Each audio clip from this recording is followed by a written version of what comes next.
할렐루야, 주님의 이름으로 축복합니다. 사도행전적 교회의 세 번째 특징, 기적 공동체입니다. 성전 미문에 구걸하던 안진뱅이를 일으키는 기적, 이것은 사도행전을 대표할 만한 기적입니다.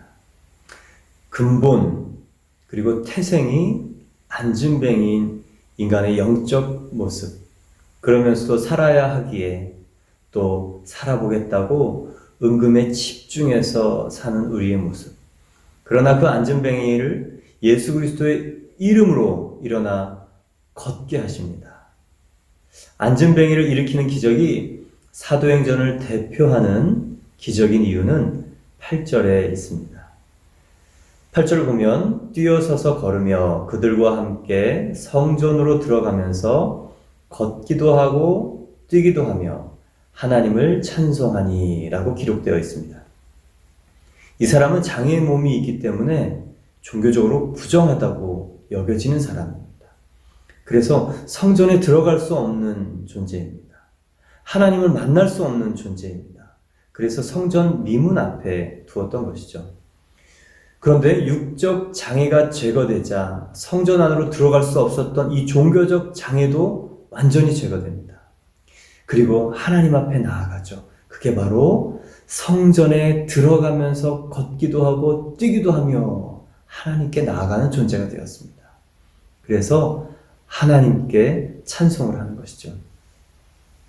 나면서부터 원죄로 인해 은금에 집중해서 살고 하나님께 나아갈 수 없었던 저와 여러분이 하나님께 담대히 나아갈 수 있는 존재가 된 것이죠. 여러분, 죄의 종에서 하나님 앞에, 죄의 종이라 하나님 앞에 설 수 없었던 저와 여러분이 하나님의 자녀가 된 것, 이것이 진짜 기적 아닙니까? 그것이 나사렛 예수 그리스도의 이름의 권세입니다. 그리고 이것이 사도행전의 첫 기적이 의미하는 것이죠. 그래서 어제 설교를 세 가지로 간단하게 정리를 하면, 여러분, 첫 번째, 매일 기도, 정시 기도, 합심 기도 하시기를 축복합니다. 그러나 중요한 것은 얼마나 기도하느냐, 기도의 시간이나 횟수가 중요한 것이 아니라 기도의 내용입니다.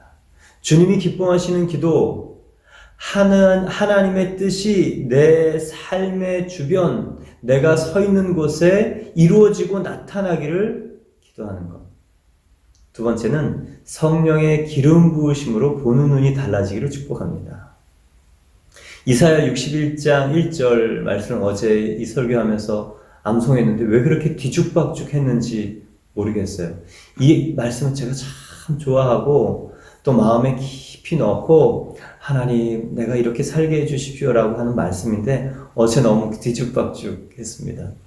주 여호와의 영이 내게 내리셨으니 이는 여호와께서 내게 기름을 부으사 가난한 자에게 아름다운 소식을 전하게 하려 하심이라.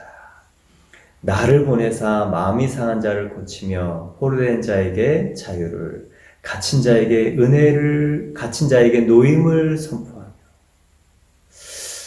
이 말씀은 너무 좋은 것 같아요. 사람이 보이는 것이 성령의 기름 부으심이에요. 여러분, 내 앞에 펼쳐져 있는 사건과 상황을 통해서 하나님이 나를 통해 살리시기 원하는 사람이 여러분에게 보이시기를 축복합니다. 세 번째, 세상 사람들은 관심이 은금이구나. 그런데 그리스도인들의 관심은 나사렛 예수 그리스도이어야 한다는 것을 어제 보았습니다. 여러분, 예수 그리스도의 이름에 담긴 권세의 내용을 잘 알 때 기적은 따라오는 것입니다. 기적에 집중하지 말고 예수님께 집중하시기 바랍니다. 이렇게 고침받은 사람이 한참을 뛰고 찬양을 하는데, 근데 이번에는 오히려 베드로가 간증을 시작합니다. 간증하게 된 배경은 11절 말씀에 있어요. 나은 사람이 베드로와 요한을 붙잡으니 모든 백성이 크게 놀라며 나아가 솔로몬의 행각이라 불리우는 행각에 모이거늘. 고침받은 안진뱅이 스스로 너무 놀랐겠죠. 있을 수 없는 일이 자신에게 일어났잖아요. 꿈꿀 수도 없는 일, 체념이라는 단어를 붙이기도 과분했던 일, 그 일이 자신에게 일어났어요. 그래서 이 사람이 너무 놀라고 한 일이 무엇이냐면 베드로와 요한을 붙잡습니다. 베드로와 요한이 이 기적을 일으킨 주인공이라고 생각했기 때문에 베드로와 요한을 가서 붙잡는 거예요. 그리고 따라다니는 거예요. 이것이 우리가 주의해야 할 기적의 함정입니다.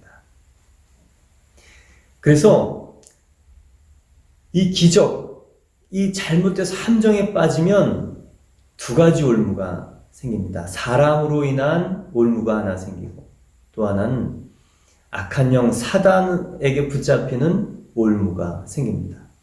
사단에게 붙잡히는 올무는 나중에 성령과 거짓의 영 설교할 때 자세히 설명을 하겠고, 오늘은 사람에게 빠지는 올무, 그게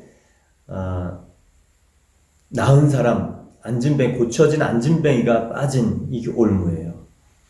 이 기적의 함정, 이 올무, 사람에게 빠지는 이 기적으로 인한 올무는 왜 생기는가? 은과 금은 내게 없거니와 내게 있는 이것을 내게 주노니 나사렛 예수 그리스도의 이름으로 일어나 걸으라! 라는 기도 속에 나사렛 예수 그리스도가 누군지 모르기 때문에 그것을 선포한 사람에게 집중하는 겁니다.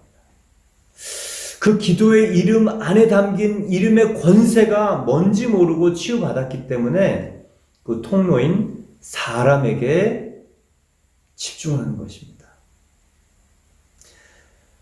치유나 축사의 기적이 일어날 때 필요한 세 가지 요건이 있어요. 첫 번째는 하나님의 뜻입니다.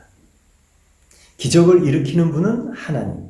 그래서 우리가 아무리 기적을 기도해도 하나님이 하시지 않으면 기적은 일어나지 않아요.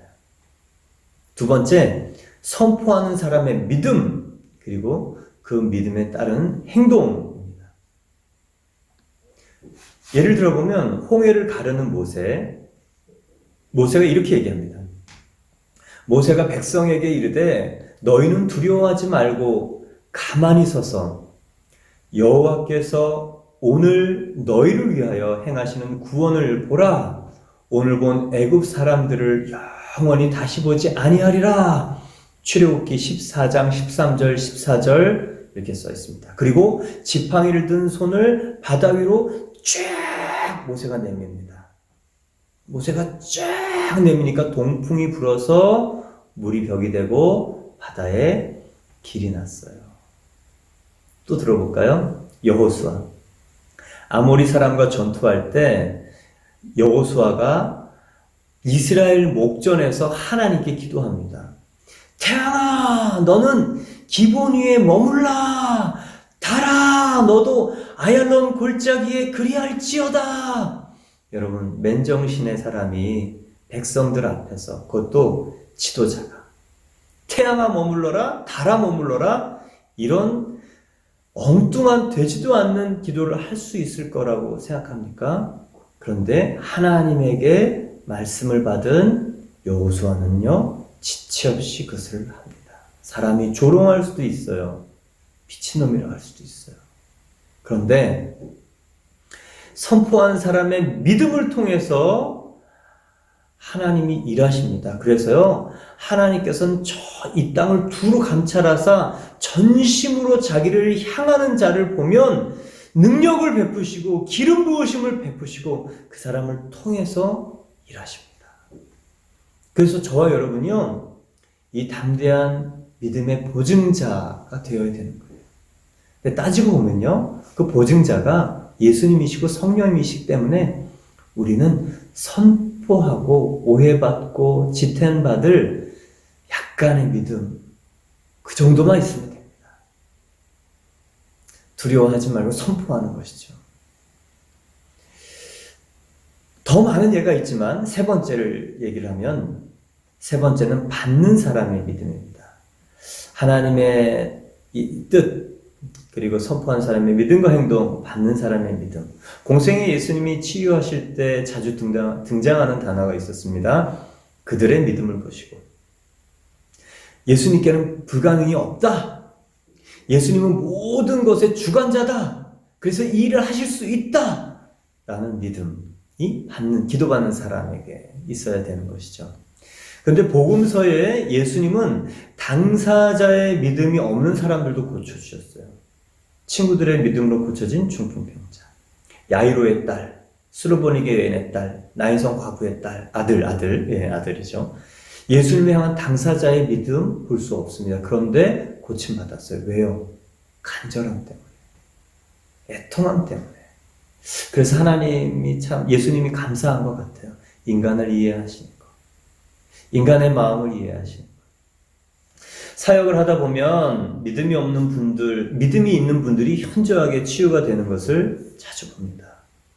그런데 때로는 불신자가 와서 기도할 때 치유되는 걸 봐요.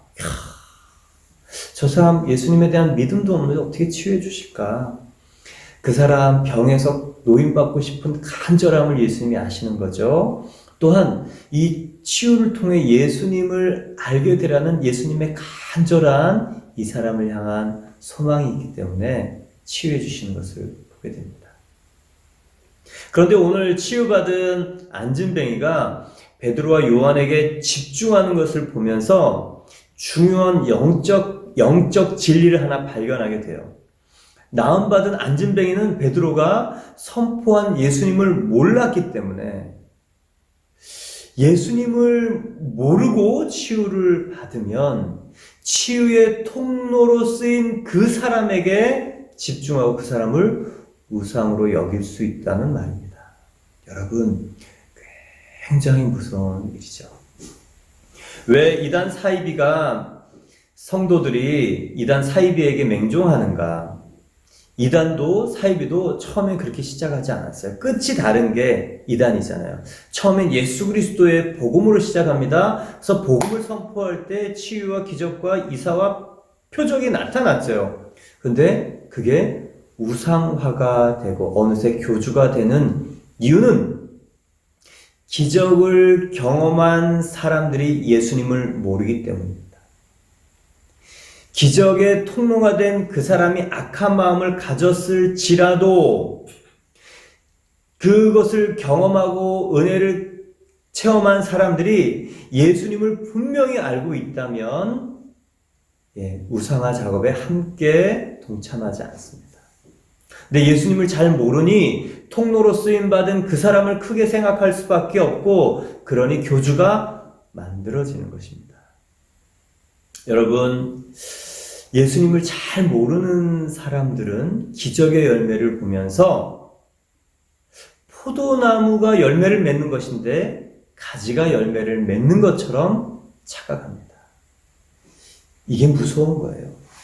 그래서 예수님에 대해서 배우는 것이 너무 중요합니다. 분명히 알아요. 예수님이 말씀하신 것이 사람을 통해서 이루어지는 것이다. 성령의 기름 부으심은 그릇에 담겨 있지만 사람들이 그 성령을 체험하는 것은 그릇 때문이 아니라 그 안에 담겨 있는 내용물인 성령 때문이다. 그래서 그릇과 내용물을 착각하지 않으려면 예수 그리스도의 그 공생의 십자가, 부활, 승천, 성령 파송 제가 계속 얘기하잖아요. 이게 너무 중요해요. 이것을 선포하고 알리고 가르치고 내 안에 새겨놓는 게 사람의 올무에 빠지지 않는 중요한 첩경입니다. 여러분, 영적 꼴을 먹여주는 참 목자 그리고 참 목자와 교주를 대하는 성도들의 태도는 언뜻 보면 비슷해 보이는데요. 구분할 수 있는 기준이 있습니다. 성도들의 삶이에요. 성도들의 삶 속에 산상수훈의 모습이 있으면 참 목자를 만난 것이고 산상수훈과 거리가 멀면 교주를 신봉하는 것입니다. 산상수훈, 이게 우리 삶의 기준인 것이죠.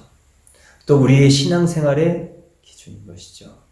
또 우리가 같이 그 교회에 섬기는 교회가 좋은 교회인가, 생명의 교회인가, 변화되고 성장하는 교회인가, 남들이 볼 수 있는, 구분할 수 있는 기준입니다. 그런데 여러분, 그것은 성령님이 오셔야 가능해요. 왜냐?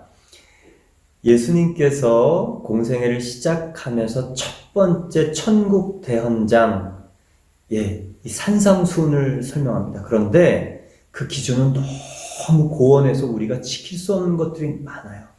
근데 맨 마지막에 예수님께서 십자가에 잡히시기 직전에 다락방 강화, 다락방에서 제자들에게 발을 씻기고 그리고 성찬을 해주시면서 했던 이 다락방 강화의 핵심적인 내용이 뭐냐면 성령을 보내주실 것이다. 여러분, 산상수훈의 삶은 누가 이룰 수 있는 줄 아세요? 그냥 사람은 못합니다. 성령님이 오신 사람, 성령님이 오셔서 나를 주관하는 사람, 주인이 바뀐 사람, 성령님이 주인 되시는 사람, 내가 죽고 예수로 사는 사람이 산상수훈의 삶을 이룰 수 있습니다.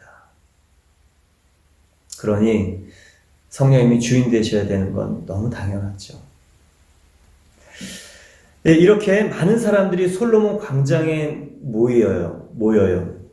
그런데 베드로의 간증이 시작됩니다. 12절 말씀 보겠습니다.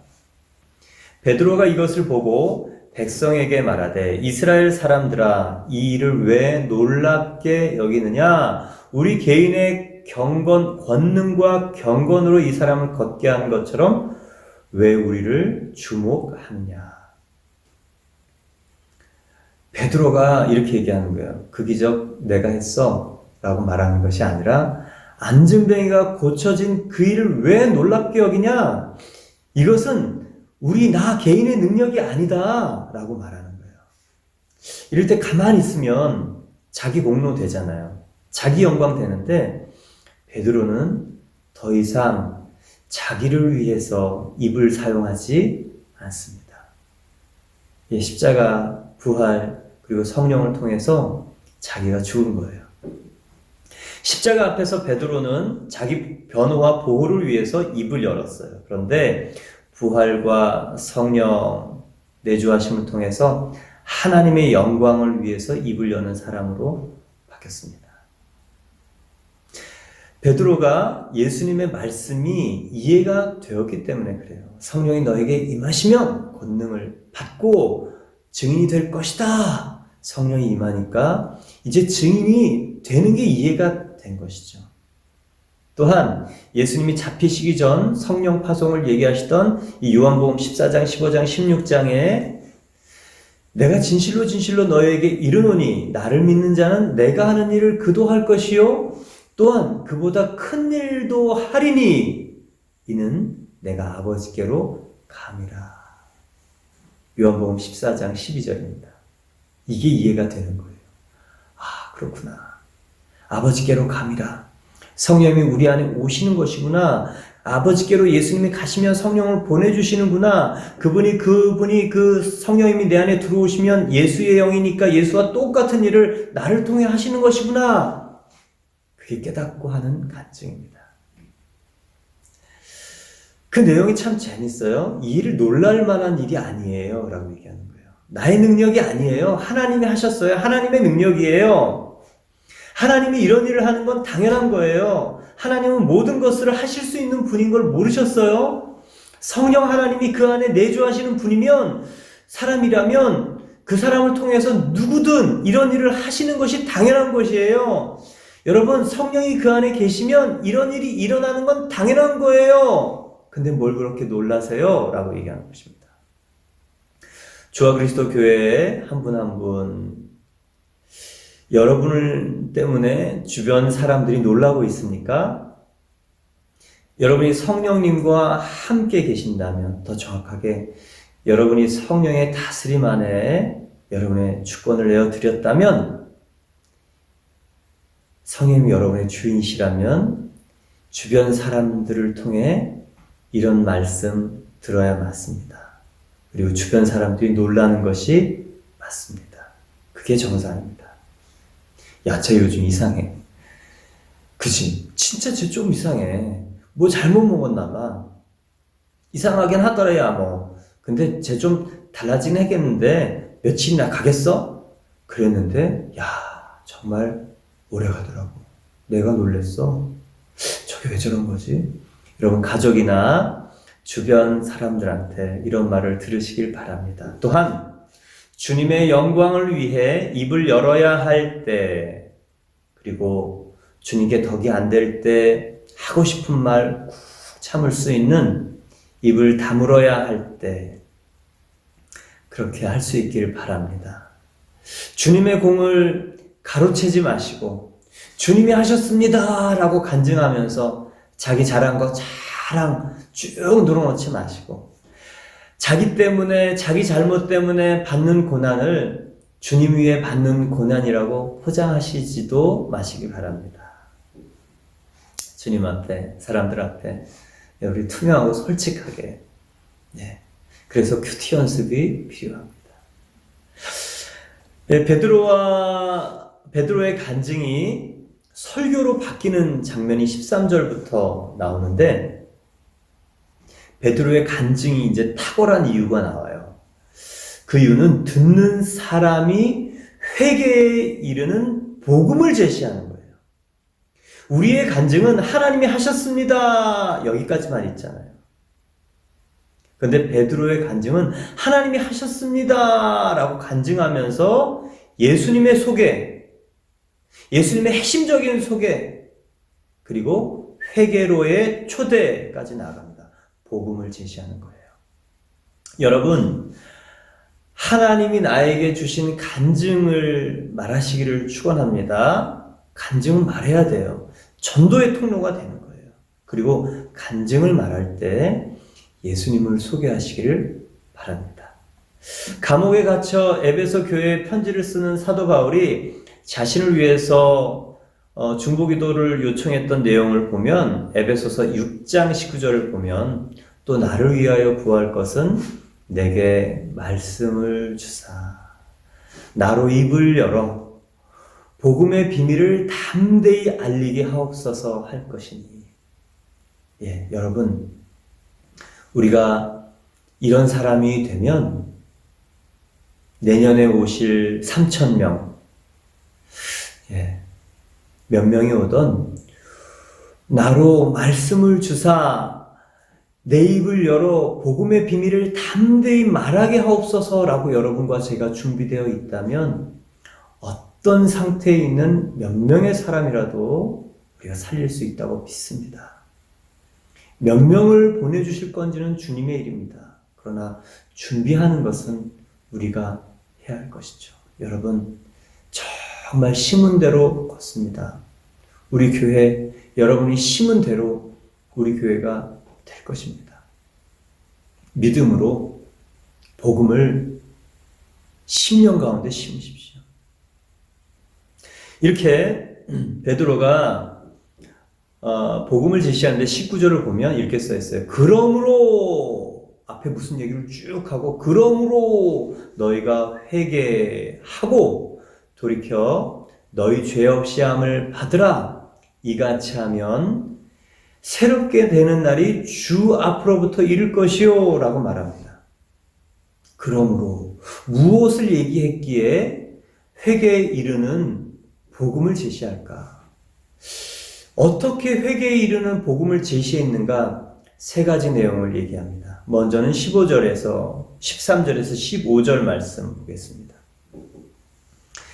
13절 아브라함과 이삭과 야곱의 하나님 곧 우리의 조상의 하나님이 그의 종 예수를 영화롭게 하셨느니라. 너희가 그를 넘겨주고 빌라도가 놓아주기로 결의한 것을 너희가 그 앞에서 거부하였으니 너희가 거룩하고 의로운 일을 거부하고 도리어 살인한 사람을 놓아주기를 구하여 생명의 주를 죽였도다. 베드로가 했던 예수님에 대한 첫 번째 소개는요, 생명의 주, 네가 죽였잖아. 너희들이 죽였잖아. 너희들이 예수를 십자가에 못 박은 거야. 여러분, 듣기 좋은 말로 전도해도 믿을랑 말랑 하는데 네가 죽였잖아. 이런 불편한 소리, 듣기 싫은 소리 하면 누가 믿겠습니까? 라고 우리는 생각하잖아요. 근데 베드로는요, 그 얘기를 해요. 네가 죽였잖아. 근데 여러분, 내가 예수를 죽인 게 깨달아져야 어찌할 거의 체험이 오는 거예요. 어찌할 거의 통곡과 회개는 예수를 죽인 사람은 바로 나구나. 이게 되어야 됩니다. 그래서 복음을 깨닫게 하기 위해서는 불편하고 이 듣기 싫은 소리 여러분 해야 되는 거죠. 그래야 그래 내가 그랬구나 이게 어느 순간에 탁 깨달아지면서 무릎을 꿇고 주님 어떡합니까? 어떡하죠? 저 때문이군요. 왜 그러셨어요? 그냥 내버려 두셔도 되는데 왜 그러셨어요? 제가 죽였습니다. 이게 깨달아져야 됩니다. 그래야 참 회개를 하게 되고 그래야 정말 예수 그리스도의 은총과 공로가 내 심령 안에 있는 거예요. 근데 우리 전도는 이 말을 쑥 뺍니다. 예수님 믿으면 좋아. 평안이 있어. 그리고 그분이 책임지실 거야. 그리고 그분이 우리 편 되면 우리는 승리해. 그리고 우리 죽어서 천국 가는 티켓을 받아. 예수 믿으면 손해볼 게 없어. 그리고 영접 기도를 하죠. 죄에 대한 언급, 깨달음, 통곡, 회개 없는 영접. 그런 거듭남일 수 없는 이유는요. 거듭남이란 죄인이 죽고 의인이 태어나는 것. 죄에 대한 통곡, 회개가 없는 의인은 바른 생활 정도만 할 수 있는 종교적인 사람이 되는 새로 태어납니다. 새로 태어나는 게 아니에요. 제가 단동에서 경험한 이 주되심의 복음, 그래서 지금도 계속 이게 되어야 된다라고 믿는데 저도 그것을 믿기까지 불편한 얘기들이 많았어요. 단동서 이 주되심의 복음이 확실한 것을 알아가는 과정 중에 예수님을 믿는 것이란 예수님을 너의 주인으로 모시는 것이다. 주인을 바꿔라. 그러니까 굉장히 마음이 불편했어요. 그러면 나는 종이냐? 평생 종으로 사냐? 여태까지 예수님을 구원자로 모셨는데 이제 주인은 또 뭐냐? 내 인생 내 맘대로 못 사는 건 내가 예수 믿어서 알고 있지만 자꾸 주인으로 바꾸라 하니까 계속 마음에 거슬리고 이 반항하는 마음이 생기고 욱하는 마음이 생겼어요. 그런데 그것보다 더한 말씀이 있었어요. 왜 주인을 바꿔야 되는가에 대한 이유예요. 선악과 먹은 죄인이 바로 너다. 주인 되고자 네가 했던 바로 그 존재다. 창세기 3장 5절에 너희가 그것을 먹는 날에는 너희 눈이 밝아져 하나님과 같이 되어 선악을 알 줄 하나님이 아심이니라. 선악의 기준이 너한테 있지. 사람마다 다르잖아. 네가 선악과 먹은 죄인이라는 증거야. 네가 주인이잖아. 네가 주인이잖아. 네가 거듭남이 필요한 거야. 세 번째, 선악과 먹고 타락한 인간이 마귀 자식이라는 것. 여기서 정말 마음에서 반항하는 마음, 반역하는 마음이 욱하고 올라와서 이것 때문에 한 달을 씨름했습니다. 내가 마귀 자식이라고? 그래, 내가 예수님을 주인 삼지 않았지만 나는 마귀 자식은 아니야 라고 생각하면서 살았는데 여러분 요한복음 8장 44절에 너희는 너희 아비 마귀에게서 났으니 너희는 너희 아비의 욕심대로 너희도 행하고자 하느니라. 멀쩡한 사람 마귀 자식이라고 하니까 너무 싫더라고요. 인정하고 싶지 않았습니다. 그런데 사단의 후손이 예수님의 발꿈치를 상하게 십자가에 못 박는다는 그 일이 창세기 3장 15절에 있어요. 내가 너로 여자와 원수가 되게 하고 내 후손도 여자의 후손과 원수가 되게 하리니 여자의 후손은 너의 머리를 상하게 할 것이요 너는 그의 발꿈치를 상하게 할 것이다. 마귀 자식이 예수님의 발꿈치 십자가에 못 박는다는 얘기, 바로 내가 그것을 한 거구나. 내가 주인 된 것. 내가 섞어먹고 내 기준 내 판단으로 사는 이 주인된 삶이 원죄를 물려받은 삶이었구나. 그리고 내가 마귀 새끼인 것을 인정하는 것. 여러분, 그 존재가 예수님을 십자가에 못 박은 원흉이라는 것을 깨닫는 통곡. 여러분, 그것을 깨닫고 그렇게 전도해야 되는 것입니다. 우리가 전도한 사람 5,000명이 있으면 사도행전이 가능할까요? 죄를 쏙 빼놓고 마귀 자식인 것을 깨닫는 것을 제시하지 않고 5,000명의 교인이 있으면 사도행전이 일어날까요? 그렇지 아니에요.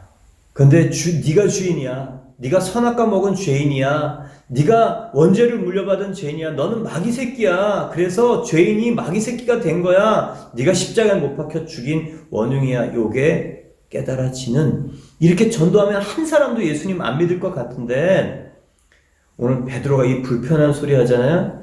거부감 생기는 소리 하잖아요. 이 듣기 싫은 소리 하잖아요. 니들이 십자가에 못 박았잖아. 이렇게 복음을 제시했는데 그날 회심한 사람이 5,000명이에요. 그러니 저와 여러분이 생각을 바꿔야 되는 거죠. 그리고 그 5,000명이요. 이제 8,000명의 성도, 남자만 5,000명이라고 써 있어요.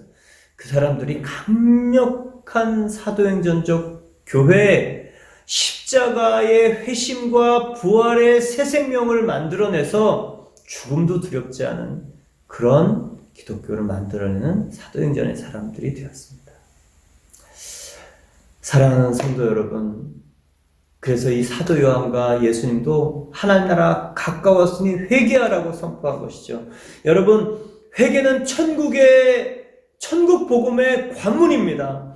그러니 회개를 할 수 있는 정확한 내용을 알려주는 사람이 복음 사역자예요.